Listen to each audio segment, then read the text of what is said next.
ഒന്നാമത് ഇതിന് ശേഷം വന്നിട്ടുള്ള മെസ്സിയുടെ ഈ ഒരു രീതികളെക്കുറിച്ചുള്ള റിവ്യൂസ് ഒരുപാട് വന്നിട്ടുണ്ടല്ലോ. മുമ്പ് ആദ്യത്തെ ഗോളിനെ കുറിച്ച് സംസാരിച്ച രണ്ടാം ഗോൾ വലങ്കാലുകൊണ്ട് ആ ഗോളിലേക്ക് ഗംഭീരമായ പാസ്സാണ് കൊടുത്തത്, മാർട്ടിനസിലേക്ക് കൊടുത്ത പാസ്സുണ്ട്. അതുപോലെ ഒട്ടേറെ സവിശേഷതകൾ ഇംഗ്ലണ്ട് കോച്ച് പറഞ്ഞത്, വെയിൻ റൂണി അവതാരകൻ എന്ന നിലയിൽ പറഞ്ഞത്, അങ്ങനെ ഒരുപാട് ഘടകങ്ങൾ പരിശോധിച്ചാൽ ഭാവി കാലത്തും ഒരുപാട് വിലയിരുത്തലുകൾക്ക് വിധേയമായ ഒരു ഫുട്ബോളറായി തന്നെ മെസ്സി മാറുമോ? അതിൻ്റെ ഏറ്റവും മികവുറ്റ ഒരു കളി തന്നെയല്ലേ നമ്മൾ ഇന്നും പ്രതീക്ഷിക്കുന്നത്?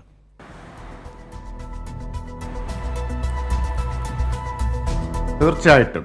അതായത് ഞാൻ ഈ സ്പെയിനിൻ്റെയും അർജൻറ്റീനയുടെയും ഒരു വ്യത്യാസമായിട്ട് കാണുന്നത്, സ്പെയിൻ ബുദ്ധി കൊണ്ട് ശാസ്ത്രീയമായി സാങ്കേതിക മികവോടെ കളിക്കുന്ന ടീമാണ് എങ്കിൽ അർജൻറ്റീന ഹൃദയം കൊണ്ട് കളിക്കുന്ന ഒരു ടീമാണ്. ഹൃദയം കൊണ്ട് വിജയദാഹത്തോടുകൂടി വിജയിച്ചേ തീരൂ എന്ന അടങ്ങാത്ത വാശിയോടുകൂടി കളിക്കാൻ അർജൻറ്റീനയെ പ്രേരിപ്പിക്കുന്ന വൈകാരിക ഘടകം മെസ്സിയാണ് എന്നാണ് ഞാൻ വിചാരിക്കുന്നത്.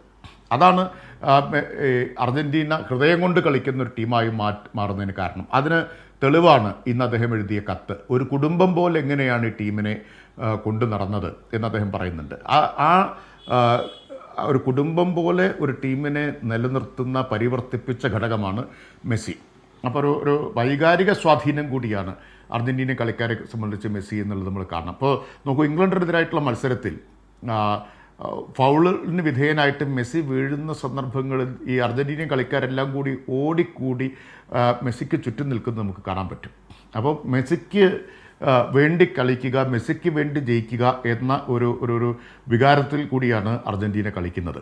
പലപ്പോഴും ആ തിരിച്ചുവരവിനെല്ലാം, അവിശ്വസനീയമായ തിരിച്ചുവരവുകൾക്കെല്ലാം ആ വൈകാരികത ഒരു കാരണമായിട്ടുണ്ട് എന്നാണ് ഞാൻ വിചാരിക്കുന്നത്. മെസ്സി തീർച്ചയായിട്ടും ഫുട്ബോൾ ചരിത്രത്തിലെ ഇതിഹാസ താരങ്ങളുടെ കൂട്ടത്തിൽ തന്നെയായിരിക്കും അദ്ദേഹത്തിൻ്റെ സ്ഥാനം. 39ാമത്തെ വയസ്സിലാണ് അദ്ദേഹം ഈ കളി പുറത്തെടുക്കുന്നത്. അതുകൊണ്ടാണ് ഞാൻ പറഞ്ഞത്, അതിനൊരു പ്രധാനപ്പെട്ട കാരണം മെസ്സി ശരീരം കൊണ്ട് എന്നതിനേക്കാൾ കൂടുതൽ ബുദ്ധി കൊണ്ടുകൂടി കളിക്കുന്ന കളിക്കാരനാണ് എന്നതാണ്. ഫുട്ബോൾ കാലുകൊണ്ട് മാത്രം കളിക്കാനുള്ള കളിയല്ല, തലച്ചോറ് കൊണ്ടുകൂടി കളിക്കാനുള്ള കളിയാണ്. അപ്പോൾ മെസ്സി ഈ പ്രായത്തിൽ അദ്ദേഹത്തിന് മികവ് നിലനിർത്താൻ കഴിയുന്നത്, സാഹചര്യങ്ങളോട് അഡാപ്റ്റ് ചെയ്യാൻ കഴിയുന്നത് അദ്ദേഹം ഇപ്പോൾ കൂടുതൽ തലച്ചോറ് കൊണ്ട് കളിക്കുന്നു എന്നതാണ്. സ്വന്തമായിട്ട് ഗോളടിക്കുന്നതോടൊപ്പം സ്വന്തമായിട്ട് ഗോളടിക്കുക എന്നതിനേക്കാൾ അദ്ദേഹം മുൻഗണന കൊടുക്കുന്നത് ടീം ഗോളടിക്കുക എന്നതിനാണ്. അപ്പോൾ ശരിയായിട്ടുള്ള പാസുകൾ കൊടുക്കുന്നു. അത് ഒക്കെ ഒരു ഇതിഹാസ താരം എന്ന നിലയിലുള്ള മെസ്സിയുടെ മികവിനെ തന്നെയാണ് കാണിക്കുന്നത്. ഇപ്പോൾ പെലെയും മാറഡോണയ്ക്കും ഒക്കെ ഒപ്പം ഫുട്ബോൾ ചരിത്രത്തിൽ ഇടം പിടിക്കാൻ പോകുന്ന ഒരു താരമായിട്ടാണ് മെസ്സിയെ കാണുന്നത്. മെസ്സി തന്നെ പറഞ്ഞിട്ടുണ്ട്, മാറഡോണയുമായിട്ട് എന്നെ താരതമ്യം ചെയ്യരുത്, അദ്ദേഹം വളരെ മഹാനായ കളിക്കാരനാണ്, ആ താരതമ്യം പോലും ഞാൻ അർഹിക്കുന്നില്ല, ഇഷ്ടപ്പെടുന്നില്ല എന്ന് അദ്ദേഹം പറഞ്ഞിട്ടുണ്ട്. മറ്റ് പല കാര്യങ്ങളിൽ ഞാൻ മെസ്സിയേക്കാൾ മാറഡോണയെ ആരാധിക്കുന്നുണ്ടെന്ന് കൂടി ഞാൻ പറയട്ടെ. പല കാര്യം, പ്രത്യേകിച്ച് നിലപാടുകളുടെ കാര്യത്തിൽ. മെസ്സിയെ സംബന്ധിച്ച് ഫുട്ബോൾ മാത്രമേ ഉള്ളൂ, അതിനപ്പുറത്തൊന്നും അദ്ദേഹം ഒന്നും ഇടപെട്ടിട്ടില്ല. മാറഡോണ അങ്ങനെയല്ല. പക്ഷേ കളി മികവിൻ്റെ കാര്യത്തിൽ നമുക്കൊരു താരതമ്യം പ്രയാസമാകുന്ന തരത്തിൽ ഇവരെല്ലാം, പെലെയാണെങ്കിലും മാറഡോണയാണെങ്കിലും മെസ്സിയാണെങ്കിലും, ഒരു ഇതിഹാസ താരങ്ങൾ എന്ന നിലയിൽ ലോക ഫുട്ബോൾ ചരിത്രത്തിൽ ഇടം പിടിക്കുന്നവരാണ്. വേറെയും താരങ്ങളുണ്ട് കേട്ടോ. ഇപ്പോൾ പുഷ്കാസ് ഉണ്ട്, യോഹാൻ ക്രൈഫ് ഉണ്ട്, ഗാരിഞ്ചെ ഉണ്ട്, യൂസേബിയോ ഉണ്ട്. ഇവരെയൊന്നും മറന്നുകൊണ്ടല്ല, വേറെയും അനേകം പേരുകളുണ്ട്, മറന്നുകൊണ്ടല്ല ഞാൻ പറയുന്നത്. പക്ഷേ ഈ 3 പേർ ഫുട്ബോൾ ചരിത്രത്തിൽ ഇടം പിടിക്കുന്ന ഒരു താരങ്ങൾ തന്നെയായിരിക്കും. ഒരു കാൽപ്പനികതയാണ് മെസ്സിയുടെ കളിയുടെ ഒരു പ്രത്യേകതയായിട്ട് എനിക്ക് തോന്നുന്നത്. കാൽപ്പനികമായി കാൽപന്തിനെ മാറ്റിയെടുത്ത്, അല്ലെങ്കിൽ കാലുകൊണ്ട് കവിത രചിക്കുന്ന ഒരു കളിക്കാരൻ എന്ന് പറഞ്ഞാൽ ഒട്ടും അതിശയോക്തിയാവില്ല എന്ന് തെളിയിക്കുന്ന എത്രയോ നീക്കങ്ങൾ നമ്മൾ ഈ ലോകകപ്പിൽ തന്നെ കണ്ടു. 39ാമത്തെ വയസ്സിൽ പോലും അദ്ദേഹത്തിൽ നിന്ന് കാണുകയുണ്ടായി. അപ്പോൾ മെസ്സി ഒരു താരതമ്യമില്ലാത്ത, ഈ ലോകകപ്പിൽ സമാനതകളില്ലാത്തൊരു കളിക്കാരൻ തന്നെയാണ്. ഞാൻ എംബാപ്പയെയും മെസ്സിയെയും താരതമ്യം ചെയ്തതല്ല. എംബാപ്പയ്ക്ക് ഇനിയും സമയം അവശേഷിക്കുന്നുണ്ടെന്ന് കാണണം. നമുക്കങ്ങനെ താരതമ്യം ചെയ്തുകൊണ്ട് എംബാപ്പെ മെസ്സിയേക്കാൾ പിന്നിലാണെന്ന് പറയേണ്ട കാര്യം ഇപ്പോഴും തോന്നുന്നില്ല. ഞാൻ സുബൈർ പറഞ്ഞതിന് വളരെ കൗതുകത്തോടെയും ആദരവോടു കൂടിയിട്ടാണ് നോക്കിക്കൊണ്ടിരുന്നത്. എത്ര മനോഹരമായിട്ടാണ് അദ്ദേഹം കളിയെ ഇവിടെ വിലയിരുത്തിയത് എന്നുള്ളത്.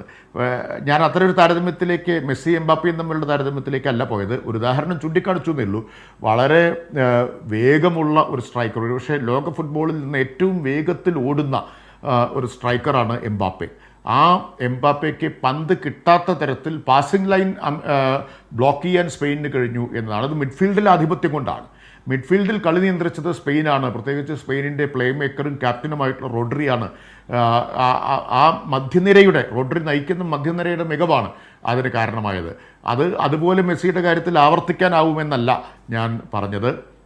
എനിക്ക് ഇഷ്ടപ്പെട്ട രണ്ട് കളിക്കാരാണ്. മെസ്സിയെ പോലെ തന്നെ ഞാൻ വളരെ ഇഷ്ടപ്പെടുന്ന ഒരു കളിക്കാരനാണ് കിലിയൻ എംബാപ്പെ. സ്പെയിനിൻ്റെ ലമീൻ യമാൽ, അങ്ങനെ അനേകം പേര് ഇഷ്ടപ്പെടുന്ന. അതുപോലെ ബെല്ലിങ്ങാം, ഇംഗ്ലണ്ടിൻ്റെ ബെല്ലിങ്ങാം ഇന്നലെ സബ്സ്റ്റിറ്റ്യൂട്ടായിട്ട് ഇറങ്ങി. എത്ര പെട്ടെന്നാണ് ബെല്ലിങ്ങാമിൻ്റെ മനോഹരമായിട്ടുള്ള ഗോളായിരുന്നു ഇന്നലത്തെ ഗോള്. അതെ അവസാനത്തെ ഗോള്. സാധാരണഗതിയിൽ ലൂസേഴ്സ് ഫൈനൽ കാണണമെന്നൊരു സംശയം ഉണ്ടായിരുന്നു. എന്തായാലും പിന്നെ അലാം വെച്ച് എഴുന്നേറ്റ് കണ്ടു നോക്കാം. ഒരു ഹാഫ് കണ്ടു, ഒരു നഷ്ടവും ഉണ്ടായില്ല. 4 ഗോള് കുടുങ്ങിയപ്പോഴും വിചാരിച്ചു തുടർന്ന് ഇല്ല, കണ്ടില്ലെങ്കിൽ നഷ്ടമാകുമായിരുന്നു. കണ്ടില്ലെങ്കിൽ ലൂസേഴ്സ് ഫൈനൽ ആകുമായിരുന്നു എന്നാണ് എനിക്ക് തോന്നിയിട്ടുള്ളത്. ബെല്ലിങ്ങാം, അതുപോലെ ഇന്നലെ ഹാട്രിക് അടിച്ച സാക്ക ഈ ലോകകപ്പിൻ്റെ മറ്റൊരു പ്രത്യേകത കൂടിയാണ് ഇട്ടത്. അത് വെളുത്തവരുടെ ലോകകപ്പ് ആണെങ്കിലും അധ്വാനം അല്ലെങ്കിൽ മികവ് ആഫ്രിക്കയുടേതാണ് എന്ന് നമ്മൾ കാണാതിരുന്നുകൂടാ. ആഫ്രിക്കൻ വംശജർ ആണ് ഈ ലോകകപ്പിനെ ഒരു വേറിട്ട ലോകകപ്പാക്കി മാറ്റുന്നത്. ഇപ്പം നിങ്ങൾ നോക്കൂ, ഏത് ടീം എടുത്തു നോക്കിയാലും തിളങ്ങിയ കളിക്കാർ ഈ ആഫ്രിക്കൻ ഒറിജിനിലുള്ള കളിക്കാരാണ്, ആഫ്രിക്കൻ വംശജരാണ്. കിലിയൻ എംബാപ്പെ ആവട്ടെ, ഒലീസെ ആവട്ടെ, ഉസ്മാൻ ഡെമ്പലെ ആവട്ടെ, സാക്കയാവട്ടെ, ബെല്ലിംഗാം ആവട്ടെ, ഇപ്പുറത്ത് യമാലാവട്ടെ, നിങ്ങൾ ആരെടുത്ത് നോക്കിക്കോളൂ. യൂറോപ്യൻ ടീമുകളിൽ തന്നെ ഏറ്റവും കൂടുതൽ. അപ്പം കേപ്പ് വെർദയുടെ താരങ്ങൾ, കേപ്പ് വെർദയുടെ അവർ പലരും പ്രൊഫഷണൽ താരങ്ങൾ പോലും ഇല്ലെന്ന് ഓർക്കണം. മറ്റു പല ജോലിയും ചെയ്ത് കൂട്ടത്തിൽ ഫുട്ബോൾ കളിക്കുന്നവരാണ്. ഒസീഞ്ഞോയെ പോലുള്ള ആൾക്കാരൊക്കെ. അതുപോലെ തന്നെ ലോപ്പസിൻ്റെ ഗോൾ എന്തൊരു മനോഹരമായിട്ടുള്ള അവിസ്മരണീയമായിട്ടുള്ള ഗോളാണ്. അർജന്റീനയ്ക്കെതിരായിട്ട് ഈക്വലൈസ് ചെയ്തിട്ടുള്ള ഗോളുണ്ടല്ലോ. ലോപ്പസ് ബോക്സിന്റെ കൊടുത്ത് പോസ്റ്റിന്റെ വലത് മൂലയിൽ കയറിയിട്ടുള്ള അതെ മാരക ഷൂട്ടായിരുന്നു, വളഞ്ഞു തിരിഞ്ഞ് കയറിയിട്ടുള്ള ഗോളുണ്ടല്ലോ. അപ്പോൾ ഈ ലോകകപ്പ് തെളിയിക്കുന്നൊരു കാര്യം, അധികം വൈകാതെ ലോക ഫുട്ബോളിലെ യൂറോപ്പിൻ്റെയും ലാറ്റിൻ അമേരിക്കയുടെയും ആധിപത്യത്തെ ചോദ്യം ചെയ്തുകൊണ്ട് ആഫ്രിക്കയുടെ ഒരു അശ്വമേധം ഉണ്ടാവും എന്നുകൂടി ഈ ലോകകപ്പ് തെളിയിക്കുന്നുണ്ട് എന്ന് ഞാനിവിടെ പറഞ്ഞു വെക്കാൻ ആഗ്രഹിക്കുകയാണ്.